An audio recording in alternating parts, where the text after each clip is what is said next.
7절 말씀을 보면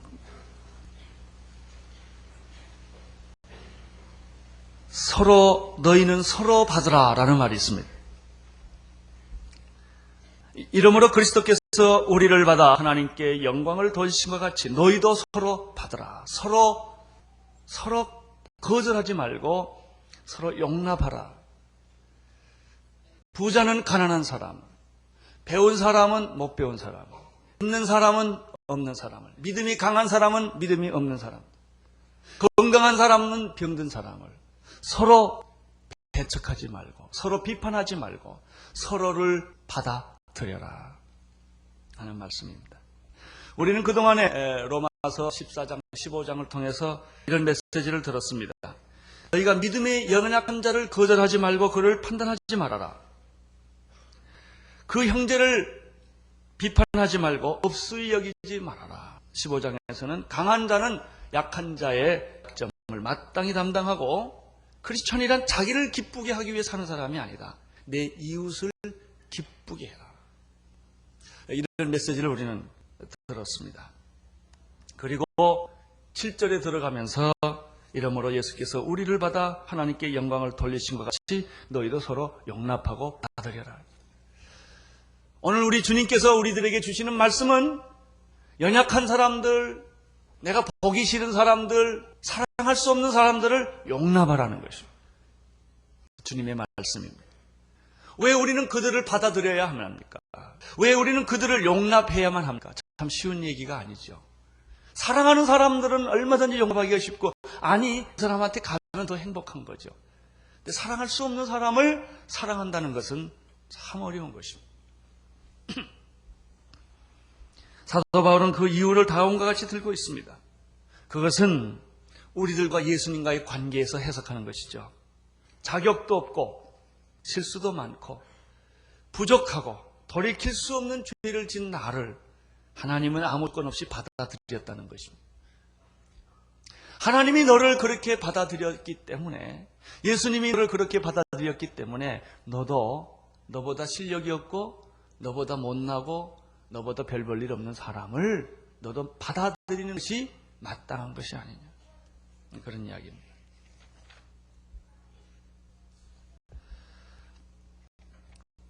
이 말씀은 사실은 모든 예수 믿은 그리스도인들에게 하는 얘기입니다만은 사도 바울의 의도는 조금 더 발전하고 있습니다. 믿음이 약한 자를 비판하지 말아라. 없이 여기지 말아라. 형제를 비판하지 말아라. 강한 자는 약한 자를 돌보아라. 너를 자신을 기쁘게 하기 위해 살지 말아라. 이웃을 기쁘게 하기 위해서 내가 사는 것이다. 이렇게 말한 것은 한 가지 이유 때문입니다. 그것은 이방인 때문에 그렇습니다. 유태인들은, 하나님의 선택을 받은 이스라엘 백성들은 이방인들을 받아들이기를 거절을 했습니다. 이방인들과 함께 밥 먹는 것도 별로 좋아하지 않았습니다. 그들은 이방인들을 돼지처럼 생각을 했습니다. 구원을 받을 수 없는, 소망이 없는, 그리고 자기들만이 구원받았다고 생각을 한 것입니다. 그러나 하나님의 생각은 그렇지 않았다는 것이죠. 하나님은 이스라엘도 사랑했지만 이방인들도 사랑했다는 거예요. 하나님이 여러분도 사랑했지만은 여러분이 미워하는 그 사람도 하나님이 사랑했다는 것이죠. 여러분을 위해서 예수님이 십자가에 돌아가셨을 뿐만 아니라 여러분이 용납하지 못하고 받아들이지 못하고 귀찮게 생각하는 그 형제를 위해서도 예수님은 십자가에 피 흘려 돌아갔다는 것입니다. 이것이 하나님의 생각입니다. 하나님은 이스라엘 백성들이, 이방인들이 하나님께 돌아오는 것을 싫어하는 것을 너무너무 하나님은 힘들어 하셨어요. 사도 바울이 그렇게 힘들어 했죠. 얼마나 이방인들을 받아들이기 어려웠느냐면요, 베드로가 하나님이 계시를 주죠. 구약에서 먹지 못하는 짐승들, 더러운 짐승들이 가득한 보자기 베드로 앞에 갖다 주고 먹으라 그래요. 베드로 참 대단한 사람입니다. 하나님이 먹으라 그러는데 안 먹어 그래요. 못 먹습니다. 나는 이거 어렸을 때부터 먹어본 일이 없습니다. 보자기가 올라가요. 또 보자기가 내려와요. 이거 먹으라 그래요. 못 먹습니다. 3번 싸워요, 베드로 하나님. 여러분, 하나님이 먹으라고 먹으세요. 뭐 한다 못한다 이러지 마세요. 내 기분에 맞다 안 맞다 이러지 마세요. 여러분, 하나님은 이스라엘 백성만 사랑하는 것이 아니라 이방인들도 사랑하셨습니다. 하나님은 이스라엘 백성들을 왜 선택한 줄 아세요? 이스라엘 백성을 위하여 이스라엘 선택한 것이 아니라 이방인을 구원하기 위하여 이스라엘을 택하신 거예요. 그래서 하나님은 이스라엘을 꺾으셨어요. 왜냐하면 이스라엘을 꺾어야만 복음이 이방인으로 가기 때문에. 그래서 하나님은 이방을 구원하기 위하여 이스라엘을 제물로 삼으신 거예요. 이스라엘은 너무나 희생을 했어요. 이방인들을 위하여. 그만큼 하나님은 이방인들을 사랑하셨죠. 하나님은 이스라엘 백성들을 어떻게 구원하였으며 이방인을 어떻게 구원하셨는가가 8절, 9절에 기록되어 있습니다. 먼저 8절을 함께 보시겠습니다. 시작.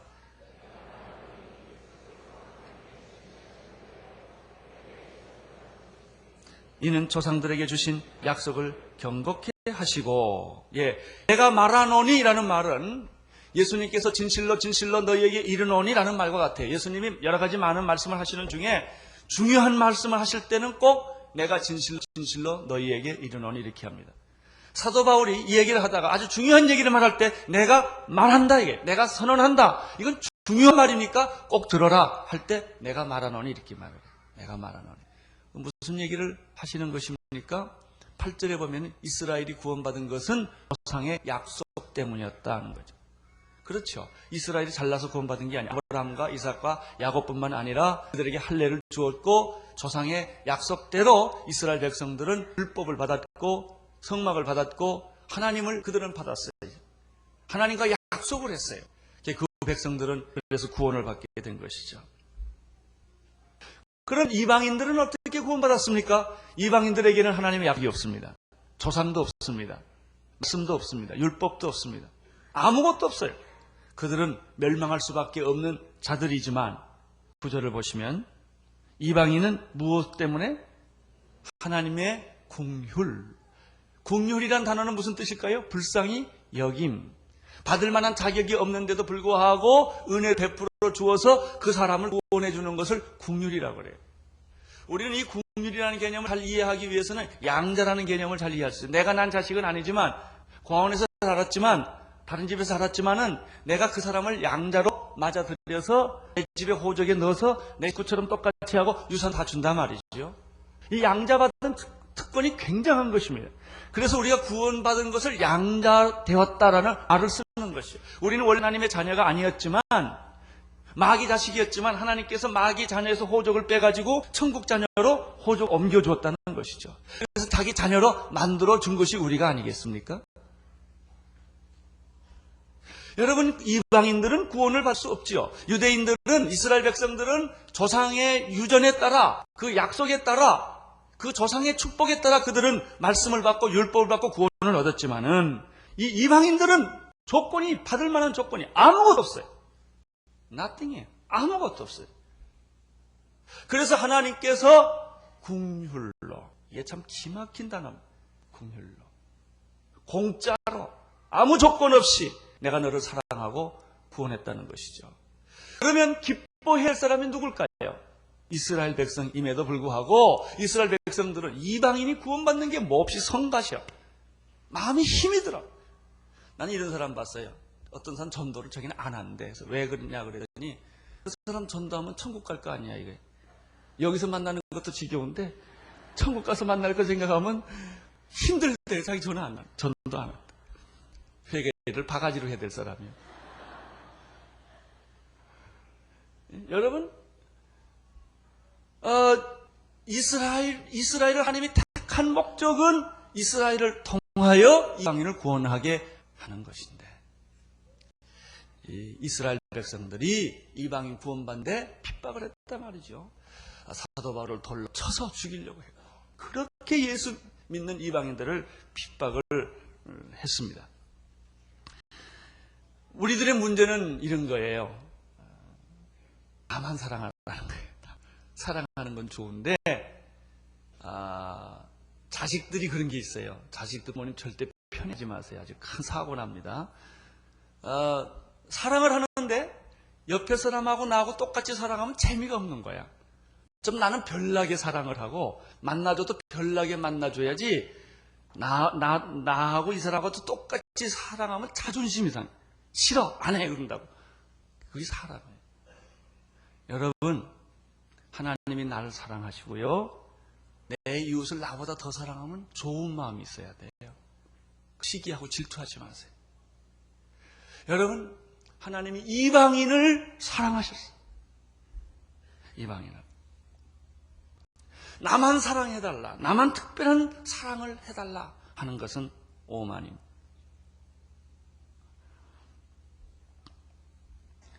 나를 위해서 십자가에 못 박혀 돌아가신 예수님은 여러분이 미워하는 그 형제를 위해서도 십자가에 못 박혀 돌아갔다는 사실을 기억하십시오. 형제가 구원받는 것을 불쾌하게 생각하지 마십시오. 질투의 감정을 갖지 마십시오. 이것이 커지면 남북 문제가 됩니다. 이것이 커지면 흑백 문제가 됩니다.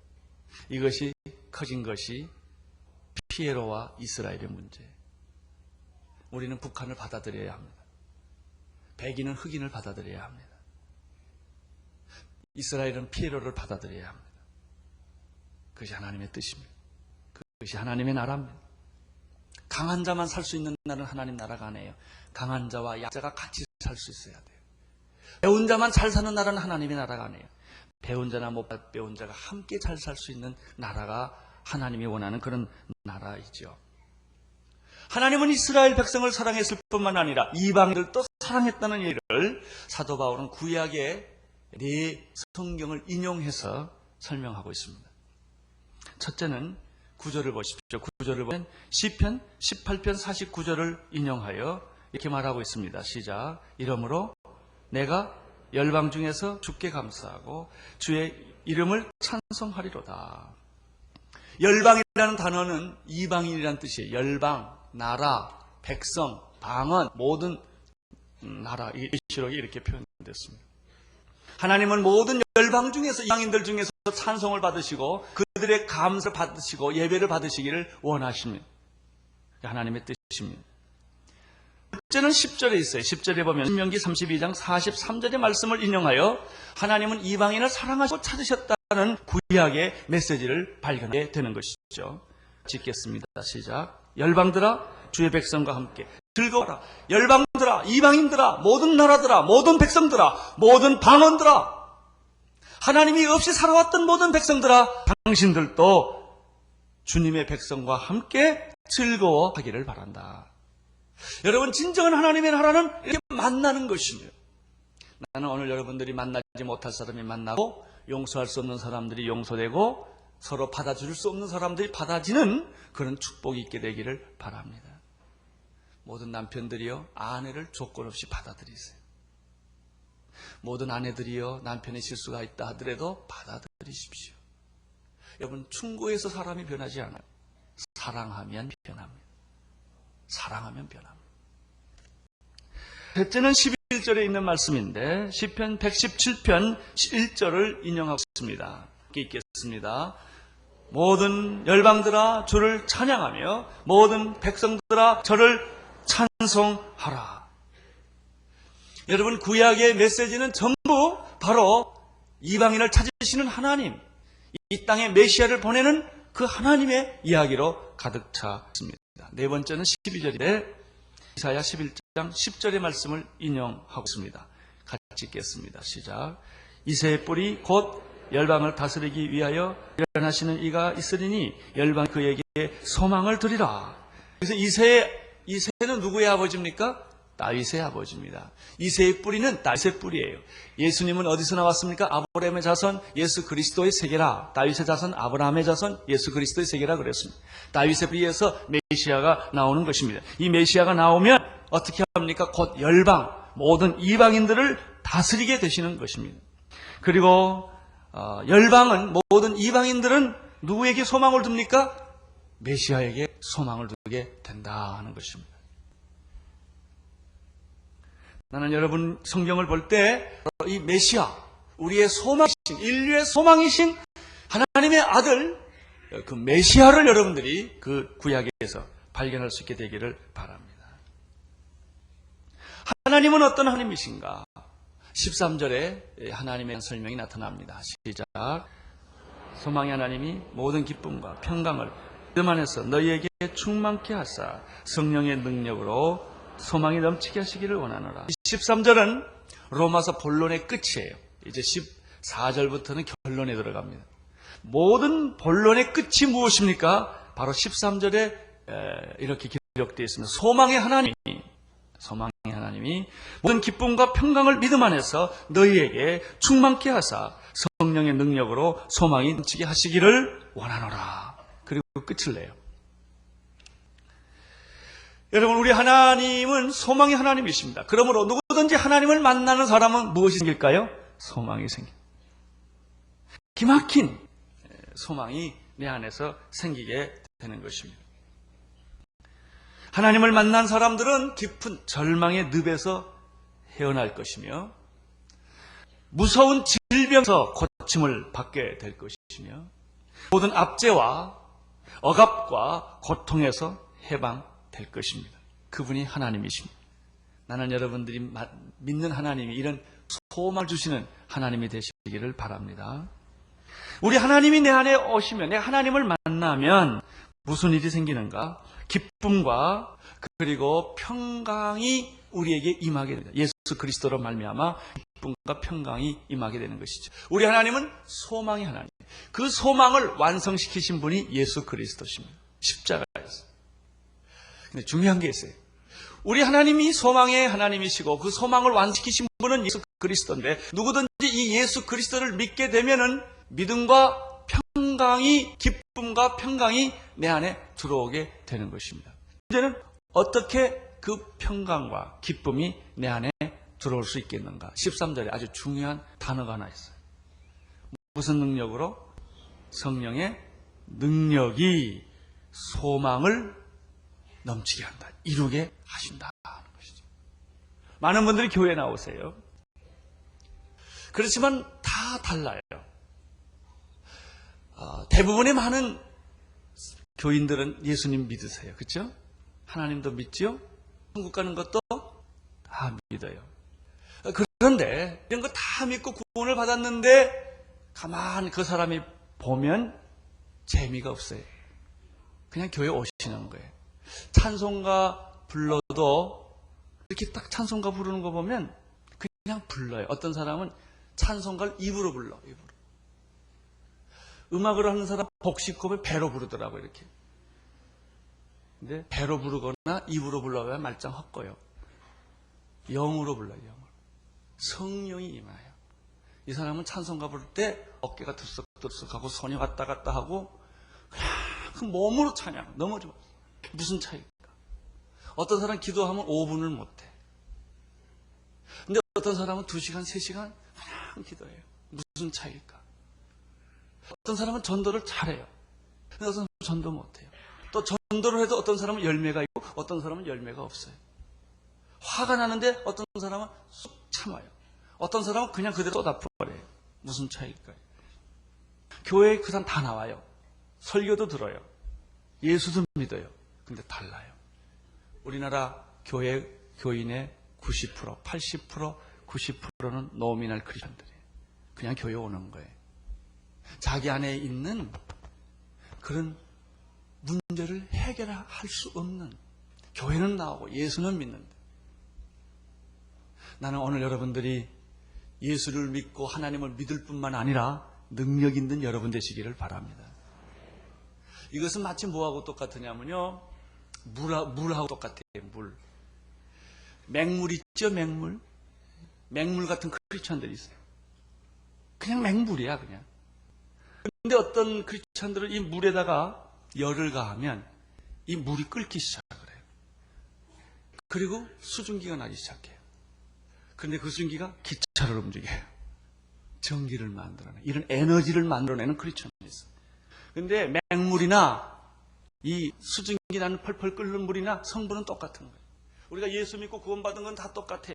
근데 한 사람은 끓어요. 에너지가 생겨요. 움직여요. 기적을 일으켜. 그 사람이 기도하면 응답이 돼요. 근데 어떤 사람은 그냥 그래요. 이렇게 맹물 같아.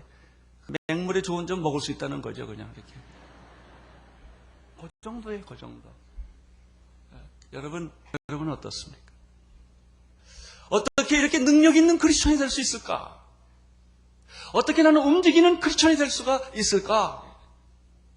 나는 별 볼 일 없는 사람이지만 그 사람은 하나님이 정말 써요. 그 사람은 공부도 많이 못했고 돈도 많이 없는 사람이지만은 어떤 사람은 하나님이 쓴단 말이죠. 이 차이가 무엇일까? 그것이 오늘 13절에 있는 말씀. 하나님은 소망의 하나님이세요. 그 소망은 예수 그리스도께서 완성해 주셨어요. 십자가에서. 그리고 그 소망을 우리가 받았는데 어떤 사람은 그 소망을 받은 사람이 있고 그래서 그것을 능력으로 사용하는 분이 있고 어떤 분은 그냥 들고 있는 분이 있단 말이죠. 그 차이가 뭐냐? 성령의 능력으로. 좋은 자동차를 사면 뭘 합니까? 휘발유통에다가 휘발유를 넣어야죠. 그거 안 넣으면 아무리 비싸고 좋은 자동차라도 소용이 없어요. 예수님 우리 가지고 있죠. 예수님 믿고 있죠. 말씀도 가지고 있죠. 하나님도 믿고 있죠. Nothing. 아무것도 없어요. 오늘 나는 여러분들 몸속에 성령이 임하시기를 축원합니다. 성령의 능력으로 이 소망이 여러분 안에서 흘러 넘치기를 원하노라 하게. 그러면 키는 이거예요. 어떻게 성령의 능력이 내 몸 안에 들어올 수 있겠는가 하는 거죠. 예수 믿는 건 이미 믿는 건데 그거 가지고 예수 믿는다고 하지만은 실제로 어떤 능력이 내 몸 안에 움직이는 것 같지가 않단 말이죠. 그럼 어떻게 그걸 움직여야 되느냐? 성령의 능력이 내 몸 안에서 어떻게 나타나야 되느냐? 간단합니다. 성령이 충만해야 돼요. 내 안에서 충만하면 성령의 능력이 나타나기 시작하는 것이죠. 성령의 충만은 어떻게 받을 수가 있느냐? 예수는 믿음으로 구원을 받습니다. 성령님 받는 방법은 사모해야 합니다. 여러분, 예수를 오늘 내가 믿겠다 하는 순간에 여러분은 하나님의 자녀가 될 거예요. 아주 놀라운 기적이죠. 제가 저기 토요일날 열린 예배에서도 그런 얘기를 했는데요. 요즘 제가 인터넷이니 무슨 이메일 이런 걸 배우고 있거든요. 그래서 이제 저를 가르쳐줘요. 그래서 이렇게 치래요. 그 버튼을 탁 누르래요. 누르면 이게 저기로 간대요. 정말 갔나고 가보니까 갔더라고요, 그게. 순식간에 엔터를 탁 누르니까 그 이메일이 가요. 미국도 가고 그냥 그 즉시 가요. 할렐루야. 아니 내가 왜 할렐루야 그러냐면 예수 믿으면 즉시 천국에 등록된다니까요. 내가 그게 놀라서 그래요. 오늘 여러분 예수 믿기로 하면 호적이 흘러 싹 간다니까요. 이게 구원이에요, 구원. 근데 이거 누르면 갈까? 진짜 가더라고요, 그게. 여러분, 예수님을 믿음으로 여러분이 마귀 자녀에서 하나님의 자녀가 되고 하나님의 생명책에 여러분의 이름이 등록되는 것처럼 오늘 여러분들이 성령님을 사모하고 이 성령의 능력으로 옷 입기를 마음속으로 사모하고 원하면 하나님이 주신단 말이에요. 이렇게 간단한 거를 안 받고 있어요. 그러면 성령님이 내 안에 들어오시는데 두 가지가 있어요. 어떤 사람은 과거에 성령 체험한 사람이 있고 과거에 성령 체험을 한 번도 해보지 않는 사람이 있죠. 여러분, 성령님이 내 안에 접촉을 하려면 먼저 구멍이 나야 돼요. 이렇게 휘발유 넣는 구멍이 있듯이 성령님이 나하고 어느 접촉점, 이 만나는 지점, 이 성령님이 이렇게 내 안으로 들어오는 통로가 필요하죠. 그걸 가리켜 성령 세례라고 그러는 거예요. 성령 세례가 임하는 걸 anointing, 기름 부었다 그런 얘기예요. 성령님이 여러분에게 기름 부으시고 성령님의 세례가 내 안에 이름으로 말미암아 예수 믿는 나에게 임함으로 말미암아 성령님이 내 몸 안으로 인격이 내 안으로 들어와서 나를 지배하고 다스리기 시작하는 것이죠. 그것이 빛이신 예수님이세요. 생명이신 예수님이 내 안에 들어오게 되는 것입니다. 아직도 한 번 여러분 가운데서 예수를 믿고 교회를 오랫동안 나왔지만 이 성령에 대한 경험이 없으신 분, 체험이 없으신 분들은 오늘 이 설교를 들으시면서 주님 나도 그런 체험하기를 원하고 그런 경험하기를 원합니다. 어떻게 해야 돼요? 사모해 원합니다. 사모합니다. 에이 그렇게 두 마디 한다고 오실까? 아니 오셔요. 이게 놀라운 거예요. 오늘 여러분 사모하십시오. 그러면 여러분이 알게 모르게 성령님이 오늘일지 내일일지 저녁일지 모르지만 어느 날 성령님이 여러분 안에 들어오시는 것을 여러분이 경험하게 돼요. 자기가 알아요. 여러분 이건 뭐하고 똑같냐면 바람이 불 것과 똑같습니다. 바람이 불 것. 바람이 힘을 불면 어디서 와서 어디로 간지 모른다고 그러지 않았어요? 바람이 불면 무슨 일이 생겨요? 종이가 있으면 어떻게 해요? 종이가 날아가게. 나무가 있으면 흔들리겠죠. 담벼락에 바람이 불면 그냥 있겠지요. 성령이 내게 임하기 시작하면 여러분들에게 성령의 바람이 오면 어떤 사람은 방언하기 시작해요. 어떤 분은 예언하기 시작해요. 또 어떤 분은 손을 그냥 이래요. 그냥 그 성령 받으면. 기도하라면 점잖지 못하게 자꾸 이러고 기도해요. 그건 너무 시험 들지 마세요. 그건 다 그 사람 체질이에요. 다 그 사람 종이고 나무고 또 어떤 사람 성령이 왔는데도 담벼락같이 가만히 있어. 시끄럽게 기도할 사람은 시끄럽게 기도하게 놔두세요. 그 사람은 시끄럽게 기도해야 돼요. 어떤 사람은 성령님이 바람이 불었는데도 조용해요. 그리고 가만히 있다 눈물 뚝뚝 흘려요. 그러나 시끄럽게 안 해요. 다 달라요. 어떤 형태로든 왔든지 중요한 것은 사인이에요. 성령님이 내게 들어오시면 어떤 사인이 생긴단 말이죠. 괜히 기도하고 싶어. 그냥 교회 가서 나 기도해야 돼. 괜히 그래. 어떤 사람은 성령이 마음을 괜히 가난한 사람 도와주고 싶어. 이런 마음이 막 생기는 거예요. 이것도 사인이에요. 어떤 사람은 성령이 임하면 찬송가를 하루 종일 불러. 그것도 사인이에요. 다 달라요. 그러나 그 증거가 성령님이 내게 왔다는 것이죠. 어떤 사람은 먹통도 있어. 안 왔으니까. 나는 오늘 여러분들이 성령의 능력으로 충만하게 되시기를 바랍니다. 그때 예수님이 보여요. 예수님은 언제 하는가? 성령님이 와야만 예수님이 알아지고 느껴지고 보아지고 그 보혈이 내게 능력이 되는 것입니다. 예수님을 알게 되면 소망의 하나님에 대해서 눈을 뜨게 되시고 그 하나님이 나를 그렇게 사랑했고 이방인들을 그렇게 사랑했다는 사실을 알게 되는 것입니다. 사랑하는 성도 여러분, 금년 시작하는 이 1월달인데 성령의 능력으로 여러분이 충만하게 되시기를 축원합니다. 그 능력을 여러분 받으세요. 사모하십시오. 성경을 읽는 눈도 생길 것이고 사람을 사랑하는 능력도 생길 것이고 예수 믿는 일들이 그렇게 쉬워요.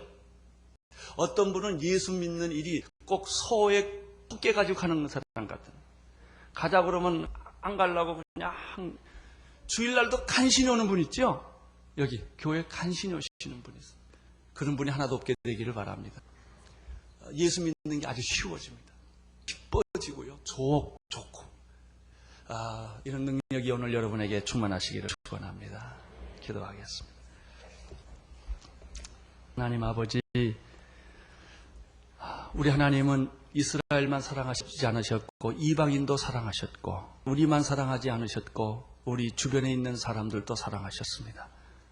주님, 하나님의 사랑을 깨닫게 도와주시고 소망의 하나님을 바라보게 하여 주옵시고 성령의 능력으로 오늘 충만하게 하여 주옵소서. 예수님 이름으로 기도드리옵나이다.